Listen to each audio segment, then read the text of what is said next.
So now, since we started talking about bubble craps, Okay. this would be the best time to for me to actually tell you my introduction into you. Okay. So, so how that works? So I just started gambling last year in August. My birthday's in August, August 17th. So Question. the girl I was Just dating at the time, hold her on. birth, You just started gambling, period, last year? Like you've yeah. never. Like I mean, I've gambled as far as like on money on a fight, betting your homeboys. I was in the army, or Right. you bet some of the guys in the army, $100 on the fight, whatever. But as far as gambling, real gambling in a casino or any real I, gambling, just okay. started last year. Yeah, from the get go, like the true definition of a rookie gambler. Okay. So Got it. that's why I tell no lies. Right. Right. So Wow. what happened was the girl I was dating at the time, her birthday is the day before 4th of July. That's how I remember it, the 3rd of July.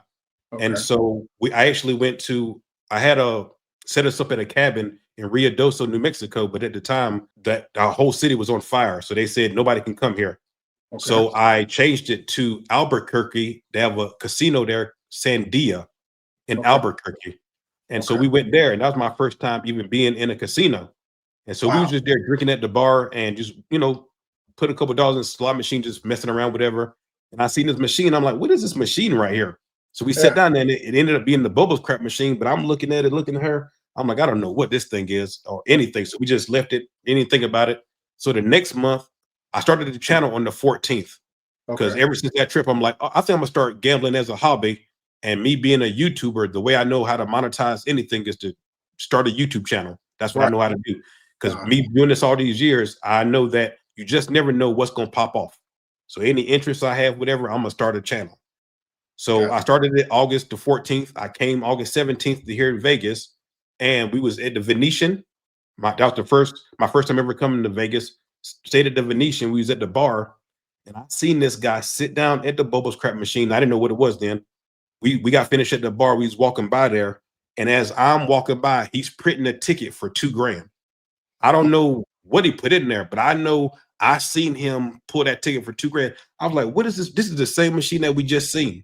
So when we go to the room, I see craps. It got craps up top right there. So in YouTube, I put craps electronic game, and the first thing that came up was your channel. Oh wow. And if you put in bubble craps, that's the first thing that comes up on YouTube is your channel. And so I Hmm. started watching you. So you the person who taught me how to play bubble craps. Oh wow. Hmm. And so I came back from Vegas and I was living in New Mexico. The closest bubble craft machine is 2 hours away at In the Mountain Gods. So in October, that's when I went there, made that video and posted it, that first bubble craft video. And that's the video I tagged you in. Yep. I said, hey, thanks, I appreciate it. And then you left a comment on there. And so I've been good with you ever since. I appreciate you doing that because I didn't even have 100 subscribers then when you did that. So you just never know who's gonna end up, going up the ranks in YouTube. So it's Yeah. cool that you were cool for me from the start. I appreciate that. But as far as let's get back to the bubble craps. Whenever you first started playing bubble craps, did you already have your playing style of pressing everything, or did you start that from bubble craps, or did that come from table games? Okay. So I'm naturally aggressive for playing even football. I mean, it's just my nature. I'm a cool guy, but everything I do, I just apply so much pressure to it. So Hmm. it's kind of like, even in, like I said, with my shop, I'm not going to have one set of rims, two set of rims. I don't know how to stop. I think when I was a kid and I used to get in fights all the time, whatever, you might not want to do this because I don't know. I'm not like everybody else. I don't know how to stop. I don't know when enough is enough. So just leave me alone. So what I want to share though, what makes bubble craps for me the go-to? For years, people have called me, not stupid to my face, be women like, guys, you don't like money, you don't this, you don't that. I would do my signature 160 across. Sometimes it would be 320 across, depending on my bankroll. Back then, my earlier years, a lot of it would be 320 or 160, either one. But I would press three, four, five, six, seven, $8,000 on the table. Seven would take it off, and it would piss people off so much. It's not their money, but it piss them off so much. Like, what are you doing? What are you doing? I got that. My buddy Dalt, that I had him. He's both times I was with Bluff. He showed up, tall guy, kind of thin. Now he's gotten weak in his older age. He can't take the pressure, but he gambles. He's a serious gambler. If I still make it out for my birthday, he's definitely going to come. But when we used I to told you gamble, I'm gonna be there. Right. When we gambled at his he would have games in his house all the time. A lot of guys that's in the streets would be in his basement or in the garage, and we just gamble. But that's where I got that from. I would see him press his bet. So I started, it was a couple of old heads. Whenever people have games, they always want me to come. They say Greg's gonna be there. People are coming because I'm a bet. And I remember like somebody's point could be 10, but me and this guy, Cat, a lot of people in Dayton know him, we'd have a side bet 100 on 6 and 8. First roll don't count. So let's say he rolled the 10, that first roll, if he throws 7, doesn't count. Outside of that, it's all good. And I would run through people's bankroll betting the 6 and 8, bet 6 and 8. So 6 roll, we have 1 and 1 on it. When it roll, go 2 to 2, go 2 and 2. It roll, go 4 and 4. It roll, go 8 and 8. It roll, go 16. Said, nah, that's too much for me. It'll roll once, maybe twice. All right, I bet it now. The guy said, bet it. So I've had times where I ran through people's whole bankroll betting like that. So that formula, as far as power pressing, that is your only real way to win. Like what you just said with that $800. Yeah. It so happened you only caught really a roll, was 2 rolls, but really a roll because it was 0.7 out. You worked on a roll in a sense. Yes, sir. But just imagine if you said what you said, man, I'm about to tear this thing up. I'm not taking it. You got to think with bubble craps, most of the machines limits are 2,000. You can even have on the thing. Now I do see here and there where I can bet like 500 by 500 place, like in Anderson. That's why I keep running over there. It's been cold, but 2,000 the most you can have. So if you power press, you put 800 in, you will be at that 2,000. If you put it all out, 4 to 5 rolls, sometimes 3 rolls. I put 1,000 out there, I rolled 12, pressed everything across, roll aces. I got $2,400. I've done it in 2 rolls. Right. What makes it so effective with bubble craps, after those 2, 3, 4 rolls, you're now at the table's max. You're forced to take the win. The reason that is effective for me versus the table, because I'll keep pressing. I've taken that $25 for the 75, 225, 675, 2,025, basically 2,000. Hit it for 6,000. Only 2 times have I gotten that 6,000 and hit it again for 18,000. But I've tried it probably 30 times. And when I don't try it, you got to think that's 75, 225, 675, 2,025, $6,000, 8, and 6 tens or 4s. You took a quarter to $18,000. I remember I did it in New Orleans one time. The lady rolled 7 hard 4s in 10 rows. What I'm so dangerous at the crap table, there's going to be a guy when I'm playing and I start pressing that's going to come down that no one's ever seen before. Because I'm the most dangerous type of gambler for the casino. He bet a quarter on that 4. Think how many 4s he has to miss out on for us to get our $18,000 back on that 4. If you come in and you bet 6,000 on 4, they'll take that bet because you're either going to win or lose. But the thing about the dice, that's why people say the best bet is the odds. So the dice rolled 6. You put money on the odds. Those 2 dice like 6. The probability of it rolling 6 again is a lot higher than it rolling anything else because it just shows you what it likes. So same thing with bubble craps. Press what rolls. Don't be scared. I got couple videos where I got a clip one where I rolled 3 12s in a row. Yeah, I seen 3 aces in a row. So you just mentioned a minute ago that your friend that you used to go to his crib is where you got the power pressing idea, but then you brought it to bubble craps. Yes. Can you remember whenever you decided to bring it to bubble craps, that first win, the first big win that you got when you decided, you know what, so, instead of well, let me ask you this. How were you playing? So you started playing bubble craps. Was you playing like regular until you had that idea, like, let me power press this, how I was doing before? No. I'm always going to press anything I do. That's why when I go to Vegas with Bluff, next time I play with Bluff, he wants to do baccarat, blackjack, whatever. You cannot, and I repeat, you will never win at the casino, really in life, but you won't win at the casino if you don't press your bet. I'll never forget this guy years ago. He won like, I think it was like 30-some thousand. He was playing, it was either 400, 400, 200, 200. I forget. He won so many hands straight and he would not press his bet. I even said that he had the table. No one could get in. It was just him and his dad. He would not press his bet. And this is when you were playing blackjack. Yes, that drove me up a while. It doesn't matter what gamble you do. You must press your bet. Even in blackjack, just think about it. If I would have assist my press 5 times and then I start over. So if Hmm. I put a quarter, I'm at 50, I'm at 100, I'm at 200, I'm at 400, I'm at $800 off a quarter in 5 hands. Then I go back to a quarter. The problem is when it's time to go back to a quarter, my greed factor kicks in. Let me try it again. Okay, you got 1600. Let me try it again. I keep trying until I hit the table max. Like I took 160 of Southern Indiana to let that ring. 160 to 56,000. I got the picture and everything to show, that I won. And I should have won probably 200 grand. He didn't roll the dice no more than 35, 40 minutes.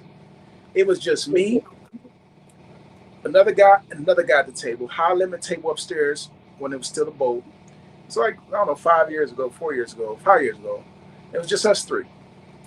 He rolled the dealer. That's another thing. Every time I bet, even if it's $1, if you go to the table, remember this. Put $1 on all the numbers you bet for the dealer and tell him it's player control. The momentum of the table, and I know several, I used to date a dealer actually for something like that, but they technically want you to lose, especially the way I bet. Now, let me tell you why.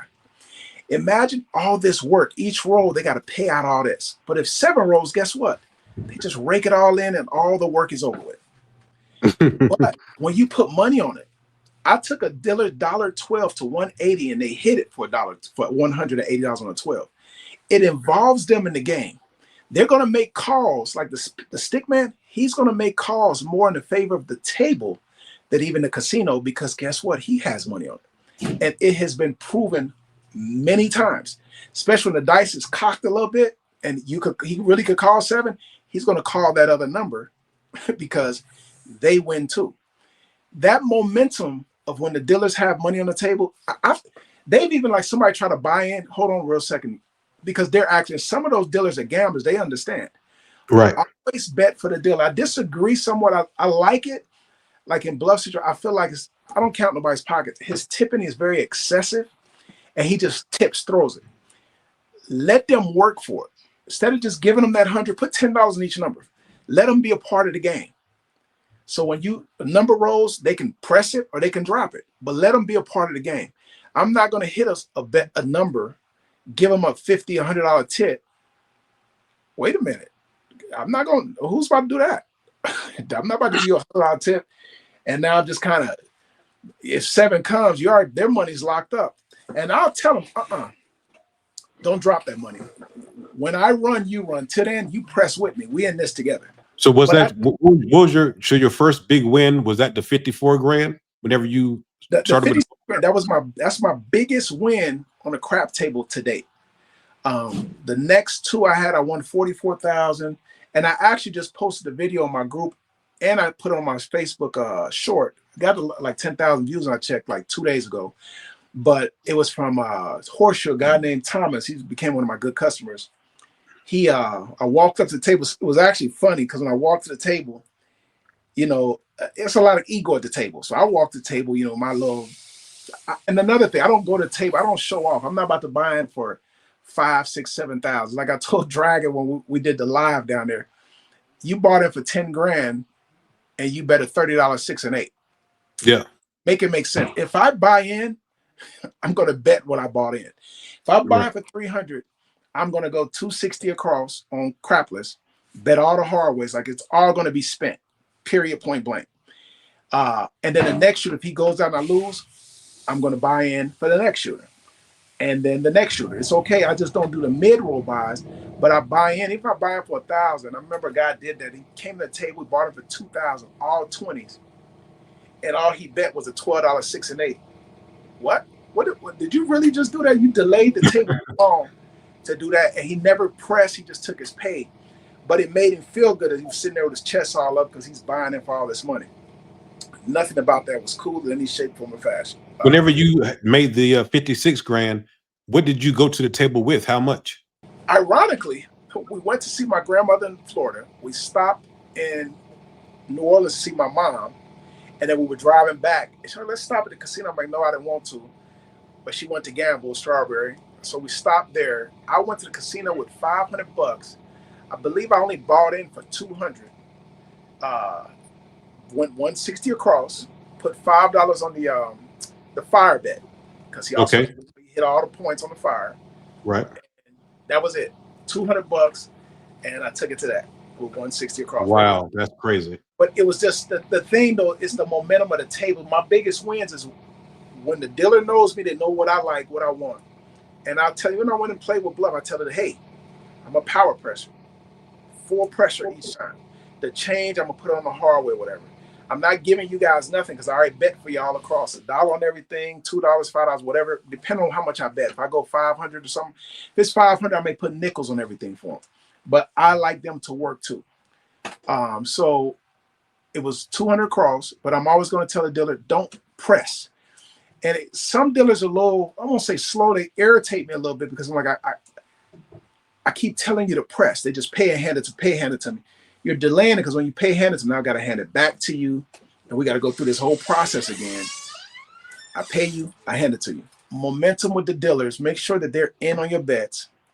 I'm not taking nothing. Like El Cortez limits are 1,000. I don't care if I start with a quarter on each number, 50 on each number, I'm going to hit that $1,000. And if I hit it, and let's say I hit it and I hit a 12 for 1,000, press the 11, 10, 9, 8, 6, 5, make everything 1,000 going that way. My goal is to get it all to the table max. And at that point, I may take a couple hits and then I'll start, I may regress or something then because there's no other. And that's what I'm trying to get now, even with bubble craps. Me and my son was talking after the live last week. If the most I can bet on this machine is 2,000, Mm-hmm. the old way of thinking was, hey, I got up to 2,000. I don't mind losing 2,000. Let me see if I can make 10,000 off the two. No.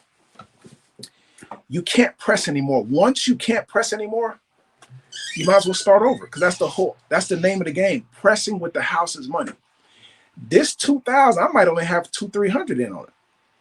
But the rest of it is the house's money. So if I got 2,000 a machine and I started with 300, 1,700 is their money. Started all over. That mentality, it shook me. It was last year. God told me, you lost 2,000 12 times. No, I didn't. I went back and looked. I did. The video I did last week that posted a few days ago, and I said gambling with the ex-pro basketball player. Yep. I lost 2,000 4 times with him than my Mexican, but I lost 2,000, 6 or 7 times in that session.